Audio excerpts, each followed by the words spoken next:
ప్రముఖ సినీ నటి శ్రీమతి సంగీత గారి ప్రారంభించారు. IVF చికిత్సలో 25% భారీ discount, free doctor consultation, free ultrasound scan. 49 అంటే సంతానం, 49 అంటే సంతోషం. నమస్తే, వెల్కమ్ టు అవర్ ఛానల్. నేను సిరి.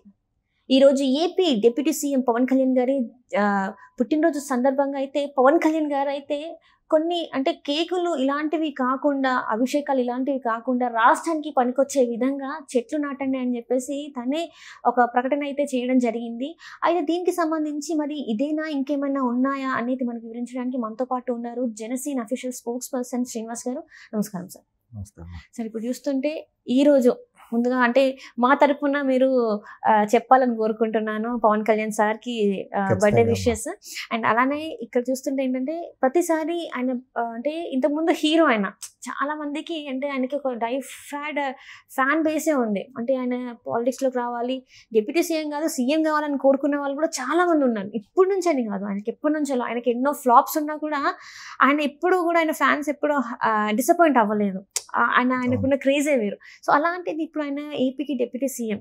సో ఆయన పుట్టినరోజు సందర్భంగా అయితే కేకులు ఇలాంటివి కాకుండా, కేకులు కట్ చేయడం, పాలాభిషేకాలు ఇలాంటివి కాకుండా రాష్ట్రానికి ఉపయోగపడే విధంగా మీరు కార్యక్రమాలని చేపట్టాలి, చెట్లు నాటండి అని చెప్పేసి అయితే తనకి ఆ మొక్కలు నాటండి అని చెప్పేసి తను పిలుపునివ్వడం జరిగింది. సో ఇలాంటి సందర్భంలో మీరు తనతో ఎప్పటి నుంచో ప్రయాణిస్తున్నారు. సో అసలు పవన్ కళ్యాణ్ గారి నేచర్ ఎలా ఉంటుంది అంటే చాలా మంది మనం చూసాం ఇంటర్వ్యూస్లలో అన్నిట్లలో, కానీ మీరు ఎక్కువ దగ్గరగా ఉంటారు కాబట్టి అసలు ఆయన కోపం ఎలా ఉంటుంది, అసలు ఆయన తీసుకునే డెసిషన్స్ అవి ఎలా ఉంటుంది, ఆయన హ్యాపీగా ఉన్నప్పుడు ఎలా ఉంటాడు.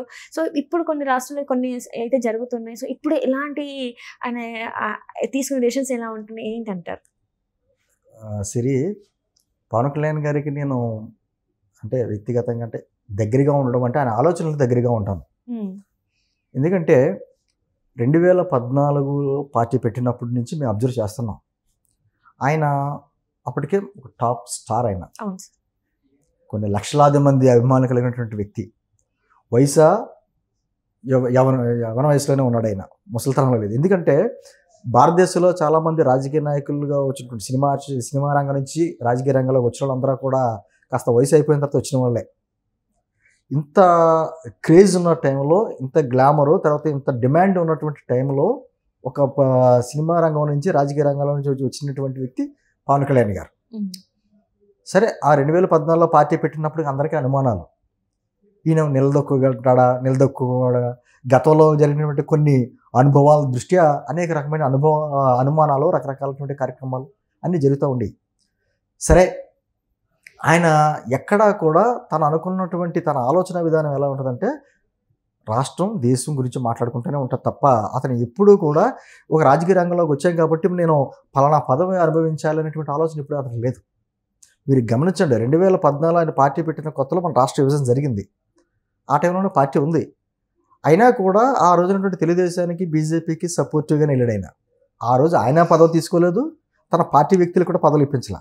ఎందుకు అప్పుడు ఇప్పించాడంటే రాష్ట్ర విభజన జరిగింది. ఈ టైంలో చంద్రబాబు గారు లాంటి అనుభవం నాయకుడికి రాష్ట్రం చేతిలో ఉండాలి, ఆయన చేతిలో ఉండాలి. అదే సందర్భంలో కేంద్రంలో నరేంద్ర మోదీ గారు కూడా అధికారంలో ఉంటే రాష్ట్రం, దేశం రెండింటికి ఉపయోగమైనటువంటి ఆలోచనతో ఆయన సపోర్ట్ చేశారు. ఆ తర్వాత సపోర్ట్ చేసినంత మాత్రాన ఆయన గుడ్డిగా పయనించాల. మధ్యలో ఏమన్నా కొన్ని తప్పుదాలు జరిగితే ఆ ప్రభుత్వంలో వ్యతిరేకించారు. బహిరంగంగా మాట్లాడు అంటే మన అంతిమంగా రాష్ట్ర క్షేమమే ఆయనకు కావాలి, అంతే తప్ప ఏదో గుడ్డెద్దు చేయలేబట్టి రాజకీయాలు చేయడం మనకి ఇష్టం ఉండదు కూడా. అయితే అదే సందర్భంలో రాజకీయాలంటే ఏదో ఒక నిర్మాణాత్మక పాత్ర పోషించాలి తప్ప అధికారంలో ఉన్న వాళ్ళని బురద చల్లడమో లేకపోతే రకరకాల కార్యక్రమాలు చేయడమే కాదు అనేటువంటి ఉద్దేశంతో ఆయన తన వంతుగా ప్రజలకు ఏం చేయాలనే ఆలోచన విధానంతో చేసుకుంటూ వచ్చారు. మీరు అనేక ఉదాహరణలు చెప్పొచ్చు. ఆ రోజున కిడ్నీ బాధితుల గురించి ఉద్దానంలో ఆయన చేసినటువంటి పోరాటం కావచ్చు, అమరావతి రైతుల గురించి కావచ్చు, అనేకమైనటువంటి పోరాటాలు చేశారు. సరే, 2019 ఎన్నికల తర్వాత మేము అనుకున్నటువంటి ఆశించినటువంటి ఫలితాలు రాకపోయినప్పుడు ఆయన రెండు చోట్ల ఓడిపోయినప్పుడు కూడా ఆయన ఎక్కడా కూడా నిరాశ చెందల. ఇమీడియట్గా ఆ రోజున భవన నిర్మాణ కార్మికుల గురించి వైజాగ్లో ఒక ధర్నా చేయడం, వాళ్ళకి అండగా నిలబడడం, తర్వాత డొక్కా సీతమ్మ క్యాంటీన్ లాంటివి పెట్టడం. అదే సందర్భంలో కరోనా టైం కూడా వచ్చింది. కరోనా వచ్చినప్పుడు కూడా రెండు రాష్ట్ర ప్రభుత్వాలకి చెరో 50 లక్షలు ఇచ్చి కేంద్ర ప్రభుత్వానికి ₹1 కోటి ఇచ్చాడు ఆయన. భారతదేశంలో సరే ఏ రాజకీయ పార్టీలో ఉన్న నాయకుడు కూడా డబ్బులు ఇవ్వాల, అందరూ వసూలు చేసి ఇచ్చారు తప్ప తన సొంత డబ్బు ఎవరు ఇవ్వాల. అదే సందర్భంలో గత 5 సంవత్సరాలు చూసాం, కౌలు రైతులు అనేక మంది ఆత్మహత్యలు చేసుకుంటే వాళ్ళ ఆదుకోవాల్సిన గత ప్రభుత్వం ఆదుకోకుండా దానికి అది కూడా రాజకీయం చేస్తుంటే ₹1,00,000 భరోసా, చనిపోయిన కుటుంబానికి ₹1,00,000 తన సొంత డబ్బుతో. అలా నేను అంటుంది చెప్పుకుంటే చాలా ఉంటాయి. రాజకీయం అంటే కేవలం ఆ ఎన్నికలప్పుడు కొన్ని ₹100 కోట్ల ఖర్చు పెట్టేసి అధికారంలో రావడం, తర్వాత ఆ ఖర్చు పెట్టిన 100 కోట్లకి రెంటింపు ఆదాయం సంపాదించుకునేలాగా ప్రజల నుంచి దోచుకోవడం, ఇదే రాజకీయంగా ఉంది నేటి రాజకీయ పరిస్థితుల్లో. అలా కాకుండా తాను సంపాదించిన సొమ్ము, ఒక సినిమా యాక్ట్ చేసేటంటే నాకు వచ్చిన డబ్బును తీసుకొచ్చి మళ్ళీ ప్రజలకు పెట్టడం, ఆఖరికి కొన్ని సందర్భాల్లో తన సొంత బిడ్డల గురించి దాచుకున్న సొమ్ము కూడా ప్రజలకే ఖర్చు పెట్టాడు ఆయన. అది ఇంటర్వ్యూలో చెప్పేశారు, దేశాయి కూడా చాలాసార్లు అంటే తనకి అంతిమంగా తనకి ప్రజలు, ప్రజాక్షేమం, రాష్ట్రం బాగుండాలి, దేశం బాగుండాలి అనేటువంటి ఆలోచన తప్ప ఇంకొక ఆలోచనకి ఏముండదు. ఈ గెలుపు ఓటంలో ఆయనకి పెద్ద లక్ష్యం అయినా. అందుకనే మీరు ఏ రాజకీయ పార్టీ అయినా చూడండి సరే, ఒక రాజకీయ పార్టీ పెడితే ఆ రాజకీయ పార్టీ అధ్యక్షుడు నేను ఆ రాష్ట్రానికి సీఎం కావాలని కోరుకుంటాడు, అంతే తప్ప ఎవరికో సపోర్ట్ చేయాలని ఏ రాజకీయ పార్టీ కోరుకోరు. అలాగే ఆ రాజకీయ పార్టీ సిద్ధాంతాలను వచ్చి ఆ పార్టీకి అండగా నిలబడిన వాళ్ళందరూ కూడా మా పార్టీ అధికారంలో రావాలి, మా అధ్యక్షుడు సీఎం అవ్వాలి అనేటువంటి కోరికలే కోరుకుంటారు. కానీ ఇక్కడ ఉన్నటువంటి రాజకీయ పరిస్థితులు చూశాక, గత ప్రభుత్వంలో జరిగినటువంటి అక్రమాలు, అన్యాయాలు, అవినీతి అన్నీ చూసిన తర్వాత ఖచ్చితంగా మనం అనుభవం ఉన్నటువంటి చంద్రబాబు గారి నాయకత్వంతో, అదేవిధంగా బీజేపీ తోటి కలిసి ఉమ్మడిగా పోరాటం చేసి రాక్షసుని తవరాలనేటువంటి ఒక సదుద్దేశంతో వచ్చాడు. అప్పుడు కూడా ఆయన మీద అనేక రకమైనటువంటి మాటలు వెనకాల నుంచి, ఏంటి రాజకీయ పార్టీ పెట్టి వాళ్ళు సపోర్ట్ చేస్తాడో, వీళ్ళ క్యాండిడేట్లు లేరు, ఎన్ని మాటలు మాట్లాడినా, ఎన్ని రకాలుగా ఇబ్బందులు పెట్టినా ఆయన్ని ఏ రోజు ఎన్నితరచోళ్ళ తను నమ్ముకున్నది ఒకటే, రాష్ట్రం బాగుండాలి, రాష్ట్రం బాగుంటే వీళ్ళ కాకపోతే రేపైనా రాజకీయాలు చేయొచ్చు, రాష్ట్రమే నాశనం అయిపోయిన తర్వాత మనం ఏ రాజకీయాలు చేస్తాం అనేటువంటి ఉద్దేశంతో వైసీపీ వ్యతిరేక ఓటు చేయాలనేమో అనే ఉద్దేశంతో మొట్టమొదటికి ఇప్పటం సభలో ఎలా అయితే చెప్పారో అదే మాట కట్టుబడి ఆఖరికి చంద్రబాబు గారికి అక్రమ అరెస్ట్ జరిగింది, అది అక్రమం అని, అన్యాయం అని అందరికీ తెలుసు. అయినా కూడా ఆయన ఒక ట్వీట్ పెట్టి సపోర్టివ్గా పెట్టచ్చు, అలా చేయలేదు. ఆయన స్వయంగా ఆయన రాజమండ్రి సెంట్రల్ జైలుకి వెళ్ళి ఆయన్ని పరామర్శించి బయటకు వచ్చి అనౌన్స్మెంట్ చేశారు, పొత్తులో భాగంగా మేము కలిసి వెళ్తున్నామని చెప్పేసి, అని పొత్తు ఉంటుందని చెప్పేసి ఆయన మొట్టమొదటిగా అనౌన్స్ చేశారు. అప్పుడు అందరూ ఆశ్చర్యపోయారు. అయితే అప్పుడు కూడా ఆయన్ని ఎలాగ అనౌన్స్ చేస్తారో అది ఇదని మాట్లాడారు. ఆయన పదే చెప్తారు, మాలాంటి వారు అందరికీ కూడా వ్యూహాలు నాకు వదిలేయండి, మీరు పార్టీని క్షేత్రస్థాయిలో బలంగా నిర్మాణం చేసేటువంటి కార్యక్రమం మీద దృష్టి పెట్టండి, ప్రజాసేవలో వాటిలో నిమగ్నం అవ్వండి, వ్యూహాలు నేను చేసుకుంటా, నాకు తెలిసి ఏం చేయాలని మాట మాట్లాడారు.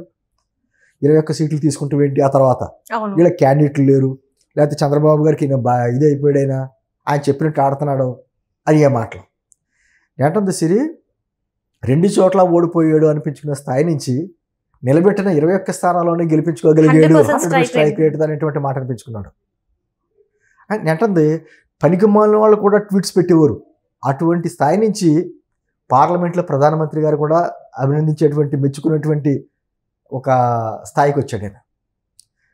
అధికారంలో ఆయన డిప్యూటీ సీఎం అయిన తర్వాత కూడా నేను డిప్యూటీ సీఎం అయినటువంటి గర్వం కూడా లేకుండా, ఎక్కడ కూడా లేకుండా, తను ఏమైతే అనుకున్నాడో, తను ఏమైతే తీసుకున్నారో ఆ శాఖలకు సంబంధించినటువంటి అభిప్రాయాలు, అంటే అధికారుల దగ్గర నుంచి అభిప్రాయాలు తీసుకోవడం, తను కొత్తగా నేర్చుకోవాల్సింటే నేర్చుకోవడం, దాన్ని ఏమో అమలు చేయడం, ఏ కార్యక్రమాలు చేసుకుంటూ వెళ్ళారు తప్ప ఎక్కడా కూడా.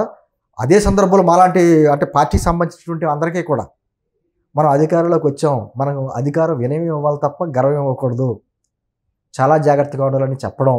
అదే సందర్భంలో ఆయన తీసుకున్న రంగాలు ఆయనకి ఇష్టమైనటువంటి శాఖలు, ఆయనకి ఇష్టం వచ్చిన శాఖలు, ఆయనకి చాలా ఇష్టం అన్నమాట. ఆ శాఖలు అంటే గ్రామీణాభివృద్ధి కావచ్చు, అడవులు కావచ్చు, సైన్స్ అండ్ టెక్నాలజీ కావచ్చు, ఇవన్నీ కూడా ఆయా రంగాల్లో ఏ విధంగా డెవలప్ చేసుకుంటే బాగుంటుంది అని ఎక్కడికెక్కడ చేసుకుంటూ వెళ్తాం. ఈరోజు పుట్టినరోజు సందర్భంగా కూడా ఆయన మామూలుగా సహజంగా అభిమానులు కావచ్చు, కార్యకర్తలు కావచ్చు, కేక్స్ కట్ చేస్తారు, లేకపోతే బాణసంచాలు ఇటువంటి కాదు. వాటి వలన ఉపయోగం ఏంటి? మొక్కలు నాటండి. ఈ రోజున రాష్ట్రంలో కనీసం ఎక్కడ ఒక విధమైన వాతావరణం కాలుష్యం పెరిగిపోయింది, మొక్కలు నాటట్లే, ప్రతి చెట్లు నరికేస్తున్నారు. ఈ సందర్భంలో మనం ఈ రోజు నాటే మొక్క రేపు పొద్దున భావితరాలకు ఉపయోగపడుతుంది. ఆక్సిజన్ పీల్చుకొని సరైన ఆక్సిజన్ కూడా లేకుండా పోతుంది, సరైన తాగునీరు లేకుండా పోతుంది. ఇటువంటి పరిస్థితుల్లో పర్యావరణాన్ని మనం కాపాడుకోవాలి అనే మాట చెప్పి ఆయన ఏదైతే పార్టీ సిద్ధాంతాల్లో పెట్టారో ఆ సిద్ధాంతాలకు అనుగుణంగానే పర్యావరణం కాపాడుకోవడానికి మొక్కలు నాటే కార్యక్రమం పెట్టారు.